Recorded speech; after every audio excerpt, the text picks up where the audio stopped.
Fala galera, beleza? Tudo certo com vocês? Tudo bem? Uau, hein? Bem-vindos ao nosso 7º dia da terceira semana. É isso aí, hoje nós estamos concluindo a terceira semana da leitura bíblica. Muito bom, parabéns para você que está aqui com a gente ainda. Muito legal a gente continuar nesse objetivo, nesse alvo de ler a palavra de Deus durante um ano. Hoje a gente vai ler Gênesis 41, Gênesis 42 e também Mateus capítulo 21. Vamos fazer uma oração para a gente começar, Sá? Sim. Pai, eu quero te agradecer, Senhor, pela oportunidade, pelo privilégio, Senhor, de estarmos cada vez mais nos aproximando do seu coração, Deus. A tua palavra, Senhor, é tão rica, Pai, e revela, Pai, os teus pensamentos, Pai, as tuas intenções sobre nós, a coroa da tua criação, Senhor. Muito obrigada, Pai, porque o Senhor tem um desejo de se revelar a nós como um bom Pai, como o nosso líder, aquele que guia e conduz as nossas vidas para o cumprimento da sua vontade, Deus. Eu te agradeço, Senhor, pela salvação e pelo relacionamento que o Senhor deseja nos dar, Senhor, todos os dias das nossas vidas. Nos acompanhe nessa leitura, Pai. Revela-nos aquilo que está no teu coração para nós nesse dia, nesta hora, em nome de Jesus. Amém. Amém. Glória a Deus. Vamos lá. Gênesis capítulo 41. Ao final de 2 anos, o faraó teve um sonho. Ele estava em pé junto ao rio Nilo. Quando saíram do rio 7 vacas belas e gordas que começaram a pastar entre os juncos. Depois saíram do rio 7 vacas, feias e magras, que foram para junto das outras à beira do rio Nilo. Então as vacas feias e magras comeram as 7 vacas belas e gordas. Nisso, o faraó acordou. Tornou a adormecer e teve outro sonho. 7 espigas de trigo, graúdas e boas, cresciam no mesmo pé. Depois brotaram outras 7 espigas, mirradas e ressequidas pelo vento leste. As espigas mirradas engoliram as 7 espigas graúdas e cheias. Então o faraó acordou. Era um sonho. Pela manhã, perturbado, mandou chamar todos os magos e sábios do Egito e lhes contou os sonhos, mas ninguém foi capaz de interpretá-los. Então o chefe dos copeiros disse ao faraó: Hoje me lembro das minhas faltas. Certa vez o faraó ficou irado com 2 dos seus servos e mandou-me prender junto com o chefe dos padeiros na casa do capitão da guarda. Certa noite, cada um de nós teve um sonho, e cada sonho tinha uma interpretação. Pois bem, havia lá conosco um jovem hebreu, servo do capitão da guarda. Contamos a ele os nossos sonhos e ele nos interpretou, dando a cada um de nós a interpretação do seu próprio sonho. E tudo aconteceu conforme ele nos dissera. Eu fui restaurado à minha posição, e o outro foi enforcado. O faraó mandou chamar José, que foi trazido depressa do calabouço. Depois de se barbear e trocar de roupa, apresentou-se ao faraó. O faraó disse a José: Tive um sonho que ninguém consegue interpretar, mas ouvi falar que você, ao ouvir um sonho, é capaz de interpretá-lo. Respondeu-lhe José: Isso não depende de mim, mas Deus dará ao faraó uma resposta favorável. Então o faraó contou o sonho a José. Sonhei que estava em pé, à beira do Nilo, quando saíram do rio 7 vacas, belas e gordas, que começaram a pastar entre os juncos. Depois saíram outras 7, raquíticas, muito magras e feias. Nunca vi vacas tão feias em toda a região do Egito. As vacas magras e feias comeram as 7 vacas gordas que tinham aparecido primeiro. Mesmo depois de havê-las comido, não parecia que o tivessem feito, pois continuavam tão magras como antes. Então acordei. Depois tive outro sonho. Vi 7 espigas de cereal, cheias e boas, que cresciam no mesmo pé.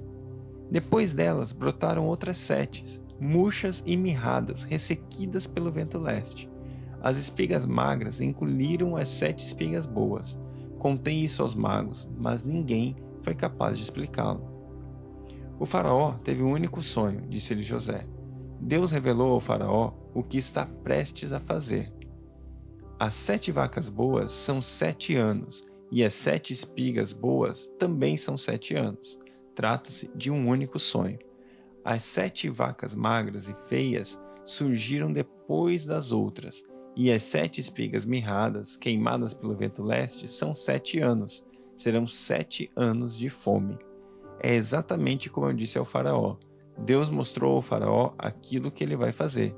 7 anos de muita fartura estão para vir sobre toda a terra do Egito. Mas depois virão 7 anos de fome. Então, todo o tempo de fartura será esquecido, pois a fome arruinará a terra. A fome que virá depois será tão rigorosa que o tempo da fartura não será mais lembrado na terra. O sonho veio ao faraó 2 vezes, porque a questão já foi decidida por Deus, que se apressa em realizá-la. Procure agora o faraó, um homem criterioso e sábio, e ponha-o no comando da terra do Egito. O faraó também deve estabelecer supervisores para recolher 1/5 da colheita do Egito durante os 7 anos de fartura. Eles deverão recolher o que puderem nos anos bons que virão e fazer estoques de trigo que, sob o comando de Faraó, serão armazenados nas cidades. Esse estoque servirá de reserva para os 7 anos de fome que virão sobre o Egito, para que a terra não seja arrasada pela fome. O plano pareceu bom ao Faraó e a todos os seus conselheiros. Por isso o Faraó lhe respondeu: será que vamos achar alguém como esse homem, em quem está o Espírito Divino? Disse, pois, o Faraó a José: uma vez que Deus lhe revelou todas essas coisas, não há ninguém tão criterioso e sábio como você. Você terá o comando do meu palácio e todo o meu povo se sujeitará às suas ordens. Somente em relação ao trono serei maior que você. E o Faraó prosseguiu: entrego a você agora o comando de toda a terra do Egito. Em seguida, o Faraó tirou do dedo o seu anel selo e o colocou no dedo de José. Mandou-o vestir de linho fino e colocou uma corrente de ouro em seu pescoço. Também o fez subir em sua segunda carruagem real. À frente os arautos iam gritando: abram caminho! Assim José foi posto no comando de toda a terra do Egito. Disse ainda o faraó a José: eu sou o faraó, mas sem a sua palavra ninguém poderá levantar a mão nem o pé em todo o Egito. O faraó deu a José o nome de Zefanate-Peneia e lhe deu por mulher Asenate, filha de Potífera, sacerdote de On.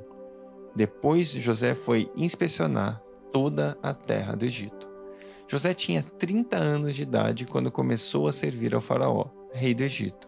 Ele se ausentou da presença de Faraó e foi percorrer todo o Egito. Durante os 7 anos de fartura, a terra teve grande produção. José recolheu todo o excedente dos 7 anos de fartura no Egito e o armazenou nas cidades. Em cada cidade ele armazenava o trigo colhido nas lavouras nas redondezas. Assim, José estocou muito trigo, como a areia do mar. Tal era a quantidade que ele parou de anotar, porque ia além de toda a medida. Antes dos anos de fome, Asenate, filha de Potífera, sacerdote de On, deu a José 2 filhos. Ao primeiro, José deu o nome de Manassés, dizendo: Deus me fez esquecer todo o meu sofrimento e toda a casa do meu pai. Ao segundo filho, chamou Efraim, dizendo: Deus me fez prosperar na terra onde tenho sofrido. Assim chegaram ao fim os 7 anos de fartura no Egito, e começaram os 7 anos de fome, como José tinha predito. Houve fome em todas as terras, mas em todo o Egito havia alimento. Quando todo o Egito começou a sofrer com fome, o povo clamou ao faraó por comida, e esse respondeu a todos os egípcios: dirijam-se a José e façam o que ele disser. Quando a fome já havia se espalhado por toda a terra, José mandou abrir os locais de armazenamento e começou a vender trigo aos egípcios, pois a fome se agravava em todo o Egito. E de toda a terra vinha gente ao Egito para comprar trigo de José, porquanto a fome se agravava em toda a parte. Gênesis 42. Quando Jacó soube que no Egito havia trigo, disse a seus filhos: Por que estão aí olhando uns para os outros? Disse ainda: Ouvi dizer que há trigo no Egito. Desçam até lá e comprem trigo para nós, para que possamos continuar vivos e não morramos de fome. Assim, 10 dos irmãos de José desceram ao Egito para comprar trigo. Jacó não deixou que Benjamim, irmão de José, fosse com eles, temendo que algum mal lhe acontecesse. Os filhos de Israel estavam entre outros que também foram comprar trigo, por causa da fome na terra de Canaã. José era o governador do Egito, e era ele que vendia trigo a todo o povo da terra. Por isso, quando os irmãos de José chegaram, curvaram-se diante dele com o rosto em terra. José reconheceu os seus irmãos logo que os viu, mas agiu como se não os conhecesse e lhes falou asperamente: De onde vocês vêm? Responderam eles: Da terra de Canaã, para comprar comida. José reconheceu seus irmãos, mas eles não o reconheceram. Lembrou-se então dos sonhos que tivera a respeito deles e lhe disse: Vocês são espiões, vieram para ver onde a nossa terra está desprotegida. E eles responderam: Não, meu senhor, teus servos vieram comprar comida. Todos nós somos filhos do mesmo pai. Teus servos são homens honestos e não espiões. Mas José insistiu: Não, vocês vieram ver onde a nossa terra está desprotegida. E eles disseram: Teus servos eram 12 irmãos, todos filhos do mesmo pai na terra de Canaã. O caçula está agora em casa com o pai e o outro já morreu. E José tornou a afirmar: É como lhes falei, vocês são espiões. Vocês serão postos à prova. Juro pela vida do faraó que vocês não sairão daqui enquanto seu irmão caçula não vier para cá. Mandem algum de vocês buscar o seu irmão, enquanto os demais aguardam presos. Assim, ficará provado se as suas palavras são verdadeiras ou não. Se não forem, juro pela vida do faraó que ficará confirmado que vocês são espiões. E os deixou presos 3 dias. No terceiro dia, José lhes disse: Eu tenho temor de Deus. Se querem salvar sua vida, façam o seguinte: se vocês são homens honestos, deixem um dos seus irmãos aqui na prisão, enquanto os demais voltam, levando trigo para matar a fome das suas famílias.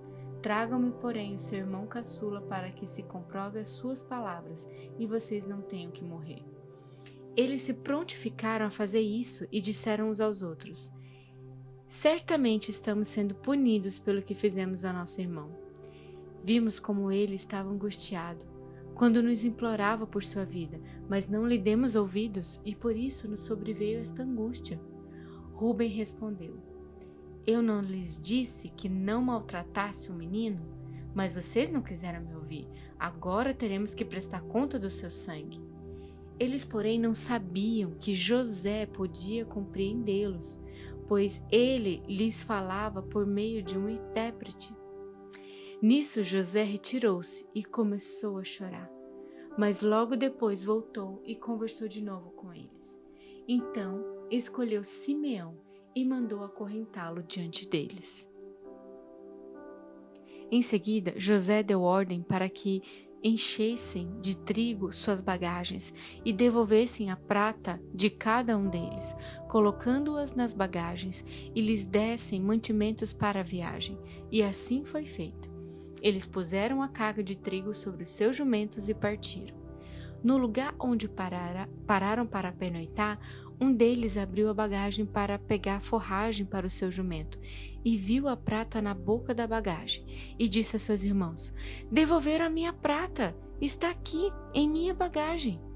Tomados de pavor em seu coração e tremendo, disseram uns aos outros: O que é isto que Deus fez conosco? E ao chegarem à casa do seu pai Jacó, na terra de Canaã, relataram-lhe tudo o que lhes acontecera, dizendo: O homem que governa aquele país falou asperamente conosco e nos tratou como espiões. Mas nós lhe asseguramos que somos homens honestos e não espiões. Dissemos também que éramos 12 irmãos, filhos do mesmo pai, e que um já havia morrido, e que o caçula estava com o nosso pai em Canaã. Então o homem que governa aquele país nos disse: vejamos se vocês são honestos. Um dos seus irmãos ficará aqui comigo e os outros poderão voltar e levar mantimentos para matar a fome de suas famílias. Tragam-me, porém, o seu irmão caçula, para que eu comprove que vocês não são espiões, mas sim homens honestos. Então lhes devolverei o irmão e os autorizarei a fazer negócios nessa terra. Ao esvaziarem as bagagens, dentro da bagagem de cada um estava sua bolsa cheia de prata. Quando eles e seu pai viram as bolsas cheias de pratas, ficaram com medo. E disse-lhe seu pai Jacó: vocês estão tirando os meus filhos de mim? Já fiquei sem José, agora sem Simeão, e ainda querem levar Benjamim? Tudo está contra mim. Então Rúben disse ao pai: podes matar meus 2 filhos, se eu não trouxer ele de volta. Deixe-o aos meus cuidados, e eu o trarei. Versículo 38. Mas o pai respondeu: meu filho não descerá com vocês. Seu irmão está morto e ele é o único que me resta. Se qualquer mal lhe acontecer na viagem que estão por fazer, vocês farão estes meus cabelos brancos descer à sepultura com tristeza. Mateus 21. Quando se aproximaram de Jerusalém e chegaram a Betfagé, ao Monte das Oliveiras, Jesus enviou 2 discípulos, dizendo-lhes: vão ao povoado que está diante de vocês. Logo encontrarão uma jumenta amarrada, com o jumentinho ao lado. Desamarrem-no e tragam-nos para mim. Se alguém perguntar algo, diga-lhe que o Senhor precisa deles e logo os enviará de volta. Isso aconteceu para que se cumprisse o que fora dito pelo profeta. Digam à cidade de Sião: eis que seu rei vem a você, humilde e montado num jumento, num jumentinho, cria de jumenta. Os discípulos foram e fizeram o que Jesus tinha ordenado. Trouxeram a jumenta e o jumentinho, colocaram sobre eles os seus mantos e sobre estes Jesus montou. Uma grande multidão estendeu seus mantos pelo caminho. Outros cortavam ramos de árvores e os espalhavam pelo caminho. A multidão que ia diante dele e os que o seguiam gritavam: Hosana ao filho de Davi, bendito é o que vem em nome do Senhor, Hosana nas alturas. Quando Jesus entrou em Jerusalém, toda a cidade ficou agitada e perguntava: quem é esse? E a multidão respondia: este é Jesus, o profeta de Nazaré, da Galiléia. Jesus entrou no templo e expulsou todos os que ali estavam comprando e vendendo. Derrubou as mesas dos cambistas e as cadeiras dos que vendiam pombas e lhes disse: está escrito, a minha casa será chamada casa de oração, mas vocês estão fazendo dela um covil de ladrões. Os cegos, os mancos aproximaram-se dele no templo e ele os curou. Mas, quando os chefes dos sacerdotes e os mestres da lei viram as coisas maravilhosas que Jesus fazia e as crianças gritavam no templo: Hosana ao filho de Davi, ficaram indignados e lhe perguntaram: não estás ouvindo o que essas crianças estão dizendo?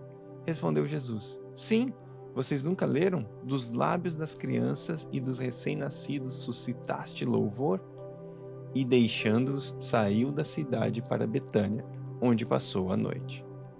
De manhã cedo, quando voltava para a cidade, Jesus teve fome. Vendo uma figueira à beira do caminho, aproximou-se dela, mas nada encontrou, a não ser folhas. Então disse: nunca mais dê frutos. Imediatamente a árvore secou. Ao verem isso, os discípulos ficaram espantados e perguntaram: como a figueira secou tão depressa? Jesus respondeu: eu asseguro que, se vocês tiverem fé e não duvidarem, poderão fazer não somente o que foi feito à figueira, mas também dizer a esse monte: levante-se e atire-se no mar, e assim será feito. E tudo o que pedirem em oração, se crerem, vocês receberão. Jesus entrou no templo e, enquanto ensinava, aproximaram-se dele os chefes e os sacerdotes e os líderes religiosos do povo e perguntaram: com que autoridade está fazendo essas coisas? E quem te deu tal autoridade? Jesus respondeu: eu também farei uma pergunta. Se vocês me responderem, eu direi com que autoridade estou fazendo essas coisas. de onde era o batismo de João? Do céu ou dos homens? Eles discutiram entre si, dizendo: se dissermos do céu, ele perguntará: então por que vocês não creram nele? Mas se dissermos dos homens, temos medo do povo, pois todos consideram João um profeta. Eles responderam a Jesus: não sabemos. E ele lhes disse: tampouco direi com que autoridade estou fazendo essas coisas. O que acham? Havia um homem que tinha 2 filhos. Chegando ao primeiro filho, disse: filho, vá trabalhar hoje na vinha. E esse respondeu: não quero. Mas depois mudou de ideia e foi. O pai chegou ao segundo filho e disse a mesma coisa. E ele respondeu: sim, senhor. Mas não foi. Qual dos 2 fez a vontade do pai? O primeiro, responderam eles. Jesus lhes disse: digo a verdade. Os publicanos e as prostitutas estão entrando antes de vocês no reino de Deus, porque João veio para mostrar o caminho da justiça e vocês não creram nele, mas os publicanos e as prostitutas creram. E, mesmo depois de verem isso, vocês não se arrependeram e nem creram nele. Ouçam outra parábola. Havia um proprietário de terras que plantou uma vinha, colocou uma cerca ao redor dela, cavou um tanque para prensar as uvas e construiu uma torre. Depois, arrendou a vinha a alguns lavradores e foi fazer uma viagem. Aproximando-se a época da colheita, enviou seus servos aos lavradores para receber os frutos que lhe pertenciam. Os lavradores agarraram seus servos e a um espancaram, a outro mataram e apedrejaram o terceiro. Então enviou-lhes outros servos em maior número, e os lavradores os trataram da mesma forma. Por último, enviou-lhe seu filho, dizendo: ao meu filho respeitarão. Mas, quando os lavradores viram o filho, disseram uns aos outros: este é o herdeiro, venham, vamos matá-lo e tomar sua herança. Assim eles o agarraram, lançaram-no para fora da vinha e o mataram. Portanto, quando vier o dono da vinha, o que fará aqueles lavradores? Responderam eles: matará de modo horrível esses perversos e arrendará a vinha a outros lavradores, que lhe deem a sua parte no tempo da colheita. Jesus lhes disse: vocês nunca leram isso nas Escrituras? A pedra que os construtores rejeitaram tornou-se a pedra angular. Isso vem do Senhor e é algo maravilhoso para nós. Portanto, eu digo que o reino de Deus será tirado de vocês e será dado a um povo que dê os frutos do reino. Aquele que cair sobre esta pedra será despedaçado, e aquele sobre quem ela cair será reduzido ao pó.